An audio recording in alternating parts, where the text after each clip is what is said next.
Salam Indonesia, salam Nusantara dari Sabang sampai Merauke, dari Miangas sampai Pulau Rote. Mantalah iman kita, mantalah kasih kita, mantalah pengharapan kita tentunya dalam Yesus Kristus menjadi Tuhan dan Juru Selamat kita dan Juru Selamat dunia. Jangan katakan bahwa Yesus bukan Tuhan, jangan katakan pula bahwa Yesus bukan Juru Selamat. Dia adalah Tuhan, Dia adalah Juru Selamat. Kalau engkau percaya, engkau akan diselamatkan. Kalau engkau tidak percaya, engkau akan dihukum. Yohanes 3 ayat 36 yang berkata demikian. Jadi walaupun di luar sana ada banyak orang mengatakan dia bukan Tuhan, dia bukan Juru Selamat, dia baru diangkat jadi Tuhan 325. Ya biarkanlah sudah. Ya.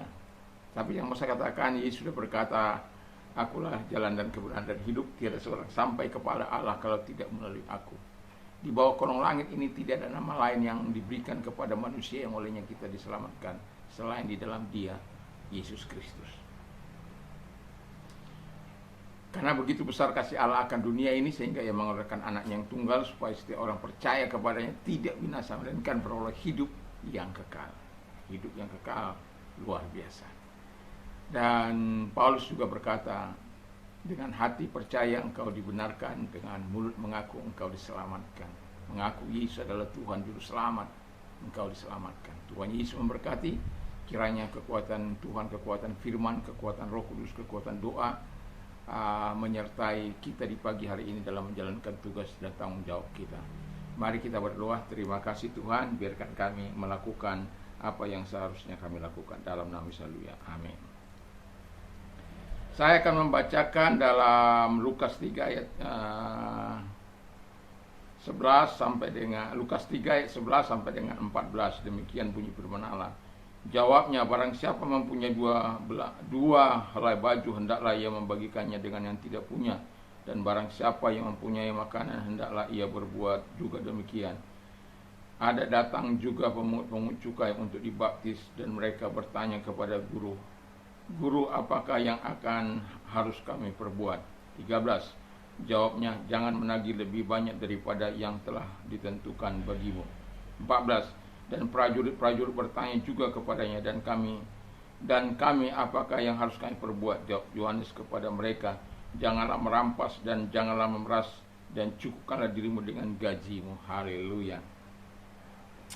Ini permintaan Yohanes Pembaptis kepada umatnya karena pertanyaan-pertanyaan yang dilakukan oleh umatnya sendiri atau mereka-mereka yang datang dibaptis. Lalu Yohanes menjawab. Ada setidak-tidaknya ada tiga hal yang disampaikan kepada penanya-penanya ini. Penanya yang pertama dikatakan jadi hal yang diminta oleh permintaan Yohanes kepada mereka yang dibaptisnya, yang pertama yaitu kepada kebanyakan orang atau orang banyak, ya.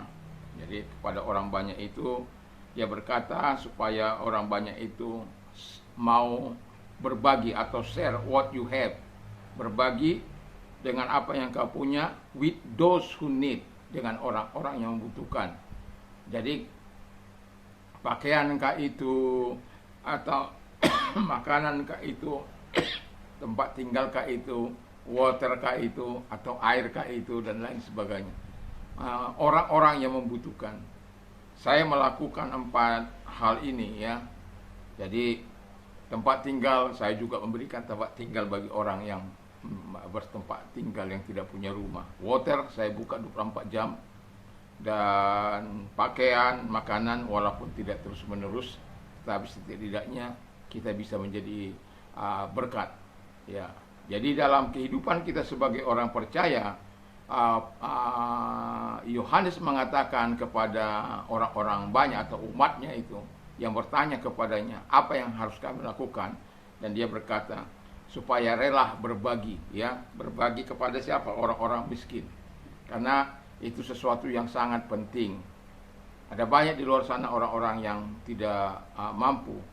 Dan jangan pikir semua orang akan mau menerima, orang miskin itu akan mau menerima, walaupun dia tapi ini tidak bolehlah saya sampaikan, ya. Ada orang kita berikan karena kita percaya kepada Yesus Kristus, ada orang yang tidak mau menerima, ya. Tapi apapun itu ya terserah, berpulang kembali kepada mereka. Tapi kerinduan kita, keinginan kita untuk menolong siapapun yang mau ditolong. Karena firman Allah katakan, orang yang mengasihi tidak bisa tidak memberi. Orang yang memberi belum tentu orang yang mengasihi. Tapi orang yang mengasihi sudah pasti memberi. Karena itulah statement Yesus bagi kita, supaya kita mengasihi setiap orang. Yang kedua, kepada pemungut cukai, whatever you job, do it well.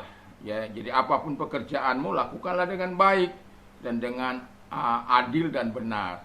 Ya, jadi bayangkan, kita tahu bagaimana Alkitab mengatakan kepada pemungut cukai ini adalah orang-orang yang dishonest, orang-orang yang tidak jujur, orang-orang yang greedy, ya, yang tamak, dan juga orang-orang yang siap, ready to betray his people.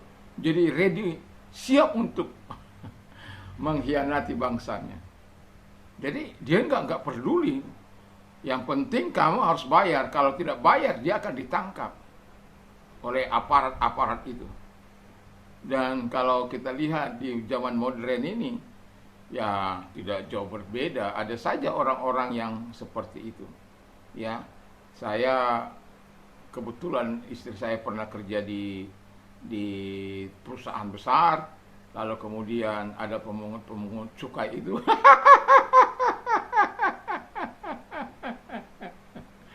Ya tidak perlu kita sebut lah ya. Tetapi yang mau saya katakan, hampir tidak jauh berbeda begitu loh. Ya. Tapi sebagai orang yang percaya, saya mau katakan supaya kita sebagai orang percaya di dalam pekerjaan kita itu seharusnya apa yang kita dikatakan oleh Yohanes Pembaptis kepada mereka-mereka yang bekerja itu, yang betul-betul punya wewenang, punya kekuasaan, menggunakan dengan baik, adil dan benar. Benar dan adil, ya. Nah, kalau ya Alkitab katakan kalau memang 50, ya katakan saja 50. Jangan kau cari-cari ini dan itu supaya ada bisa dendanya, dan kalau memang ada tidak masalah. Tapi kalau memang sudah jelas-jelas lalu Anda mencari-cari kesalahan orang lain, kesalahan orang lain hanya untuk mendapatkan income lebih, bertobat. Itu sebabnya kepada pemungut cukai dikatakan jangan menagih lebih banyak daripada yang telah ditentukan. Ya, kita tahulah bagaimana pada waktu zaman Yesus itu. Mereka sangat sadis karena mereka luar biasa. Makanya si Sakeus pemungut cukai itu ketika menerima Yesus, wah itu luar biasa itu. 4 kali dia rela berbagi bagi mereka-mereka yang sudah didustainya atau diambil dari mereka. 4 kali rela dibayarnya. Saya tidak tahu berapa kali. Tapi pada waktu itu pekerjaan pemungut cukai adalah hal yang sangat tidak disenangi. Dan ketika mereka datang bertanya kepada Yohanes Pembaptis ketika mereka dibaptis, itulah yang dikatakan mereka dikatakan supaya melakukan pekerjaannya dengan baik. Ya, setiap orang di pekerjaan apapun kita, hamba Tuhan kah itu harus mengerjakan dengan baik, adil dan benar. Ya, jangan pilih-pilih. Orang kaya dilayani dengan baik, orang miskin disuruh suka-sukanya. Ya, dan kalau itu kita lakukan, satu kali kita akan menuai apa yang kita lakukan. Saya justru kadang-kala kebalik.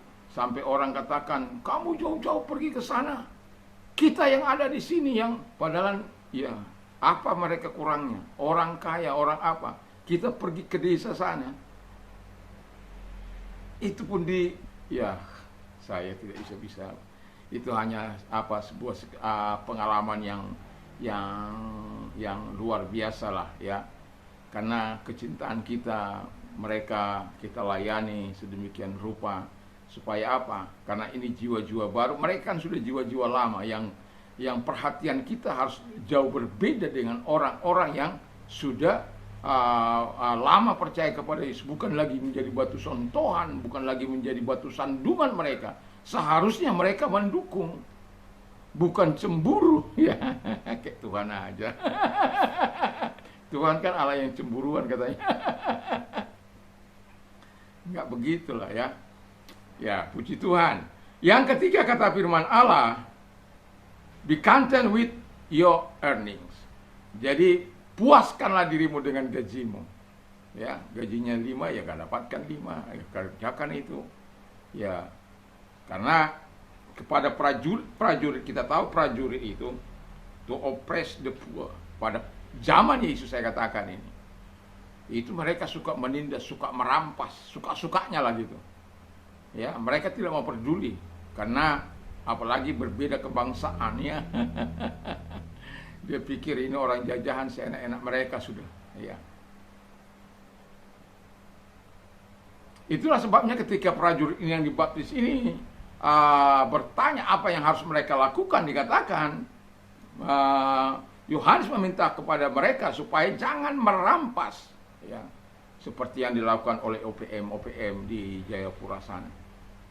Kasihan kepada mereka rakyat jelata, rakyat biasa yang tidak tahu apa-apa harus menjadi korban keganasan mereka.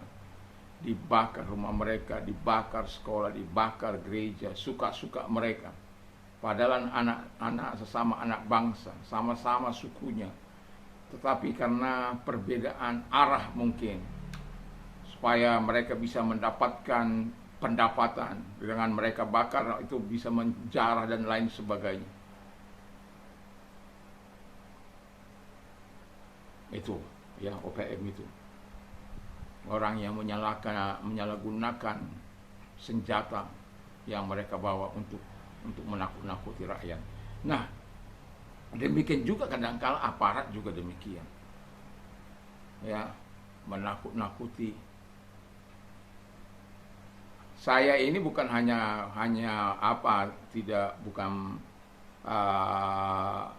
tidak mengalami. Saya sudah pernah mengalami, beberapa kali saya mengalaminya. Cuma saya tidak pernah takut. Kalau saya tidak salah, saya lawan itu. Dan di kantor polisi saja pernah saya gebrak meja. Karena hanya mengurus apa itu ya, STNK. Di situ kan tidak boleh. Tapi hindari calo. Kita hindari calo. Biasanya kita tinggal berapa lah gitu. Saya ingin tahu begitu loh. Dulu udah berapa tahun yang lalu. Jadi saya bukan hanya berkata-kata, ya. Nah kebetulan yang ada ini adalah prajurit, ya. Kalau waktu itu kan tidak ada ya polisi, semua prajurit. Nah, ya aparat itu dulu juga polisi itu juga prajurit, ya prajurit. Tetapi karena memisahkan diri mereka disebut baik pertahanan, ya keamanan, yang abrinya disebut pertahanan. Tapi saya bilang, ya si Yohanes Pembaptis mengatakan supaya mereka melakukan sebagaimana yang harus mereka kerjakan. Jangan memeras, ya. Ya kadang-kala orang sudah udah ditabrak, lalu dipersalahkan lagi mencoba. Ya, kalau itu, ya saya pernah punya istri saya ditabrak orang, lalu kemudian ya dipersalahkan karena ya ada faktor X. Dan ketika saya mengatakan itu, dan saya betul-betul siap untuk melawan siapapun, dan kalau saya tidak salah, saya tidak takut. Diintimidasi saya tidak pernah takut. Bukan saya berani-beranian, tidak. Orang tua saya mengajar saya, kalau engkau benar, kejar. Tapi kalau engkau salah, minta maaf, minta ampun. Jangan kau udah salah, ngotot lagi. Tapi kalau kau benar, nah kejar. Dan itu termatrai.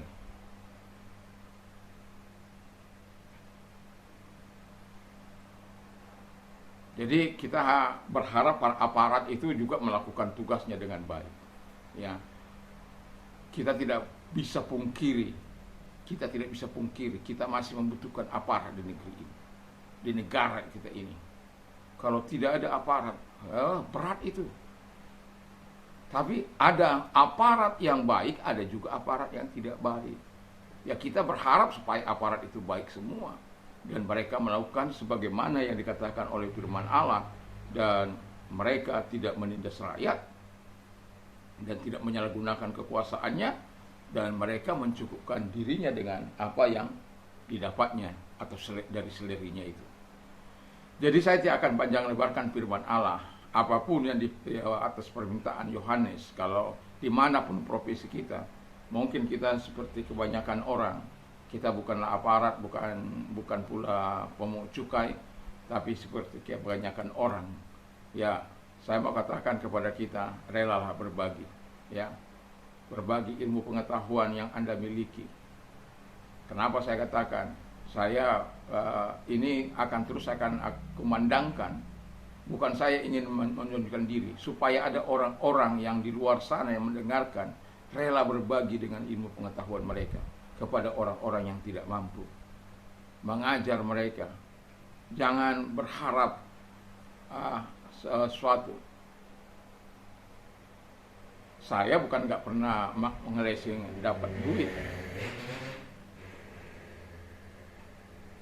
Tetapi saya saat ini sudah saya tinggalkan itu untuk itu.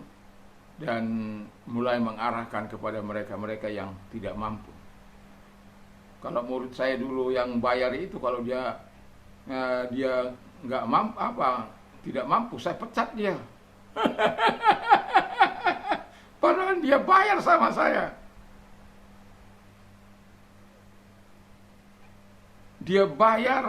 Sudah dia bayar, udah kita berikan kesempatan. Karena kalau saya ngajar harus get result. Dia harus learn, bukan study. Learn itu mendapatkan hasil. Jadi kalau sudah mahasiswa tidak mendapatkan hasil, something wrong. Ada sesuatu yang salah. Makanya saya bilang, kamu disuruh bapakmu apa? Kamu mau sendiri? Disuruh bapak. Nah itu makanya. Lebih baik kau besok nggak usah datang lagi. Kenapa? Bapaknya bayar sama saya, sementara anaknya nggak tahu-tahu.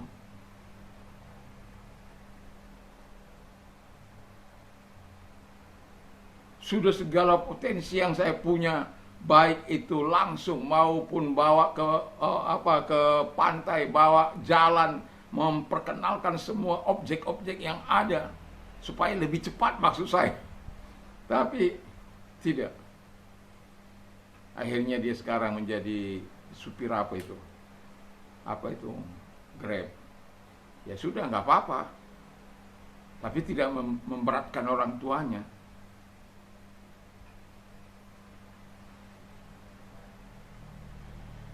Dia bisa mencari uang sendiri. Ya dengan berharap dia ketemu bule, baru nanti dia tahu enaknya berbahasa Inggris. Ya. Ya, saya tidak akan panjang lebarkan, tetapi kiranya apapun profesi kita, mari kita berikan yang terbaik dalam kehidupan ini. Dan jadilah penolong-penolong bagi orang-orang dalam kehidupan ini. Apapun profesi kita, jangan pakai sebagai alat perongrong, jangan pakai sebagai alat pemeras, tapi pakailah sebagai alat penolong bagi sesama dengan baik dan benar. Mari kita tunduk kepala kita berdoa. Terima kasih Bapa di surga, kami bersyukur, kami berterima kasih kepadamu. Dan kiranya Engkau menolong kami untuk terus melakukan apa yang baik di mata Tuhan. Terima kasih Tuhan. Kami juga berdoa kepada mereka-mereka Tuhan yang sakit. Mari Engkau datang kepada mereka, Engkau menyembuhkan mereka dalam nama Yesus. Segala sakit penyakit mereka perintah keluar, dan oleh bilu-bilu Tuhan Yesus mereka sembuh, dan kuasa-Mu mereka sembuh. Terima kasih. Dan bagi Engkau yang mengalami masalah beban berat, Datanglah kepada Yesus, karena hanya Yesus memberikan kau kelegaan, hanya Yesus memberikan kemampuan untuk keluar dari segala masalahmu. Kalau engkau orangnya, angkat kedua belah tanganmu, kita berdoa. Terima kasih Tuhan, lihat tangan-tangan yang diangkat kepadamu. Engkau yang berkata kalau mereka menyerahkan diri kepadamu, Engkau menyertai mereka, Engkau menjawab doa mereka, Engkau melepaskan mereka dari segala penderitaan mereka, sebagaimana Mazmur 91 itu Tuhan, ayat yang ke-15. Dan kami percaya firman-Mu itu, dan biarlah Engkau Allah yang menolong mereka sehingga kemuliaan diberikan kepada mereka. Terima kasih buat kasih-Mu, buat pertolongan-Mu bagi mereka. Di dalam nama Yesus kami bersyukur dan berdoa. Haleluya. Amin. Kiranya Tuhan Yesus memberkati aktivitas kita di pagi ini sampai nanti sore. Tuhan Yesus memberkati. Mantap, mantap, mantap.